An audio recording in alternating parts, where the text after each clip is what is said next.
ভগ্নাংশ ও দশমিক সংখ্যার বর্গমূল সংক্রান্ত একটা অঙ্ক আছে।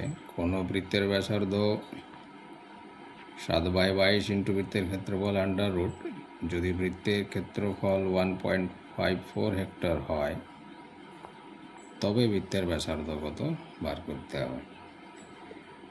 এখন আমরা শুরু করব বৃত্তের ক্ষেত্রফল থেকে। বৃত্তের ক্ষেত্রফল দেওয়া আছে 1.54 হেক্টর।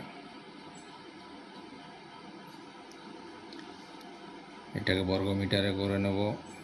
1.54 ইন্টু 10,000, কেন না 1 হেক্টর সমান 10,000 বর্গ মিটার। তাহলে এটা কত দাঁড়াবে? 1.5400 বর্গ মিটার। এখন দেওয়া আছে আমাদের বৃত্তের ব্যাসার্ধ।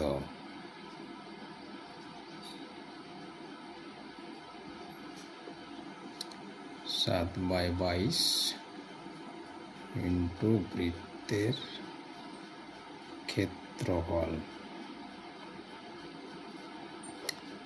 Under root 7/22 into under root. এটা কাটাকাটি করলে 700 হয়ে যায়। 7 দুগুণে 14, 4 14 15 154, 700 টাকা ভেঙে লিখব 7 ইন্টু 10 ইন্টু 10, 7 ইন্টু 10 70 মিটার। তাহলে বৃত্তের ব্যাসার্ধ দাঁড়ালো আমাদের 70 মিটার।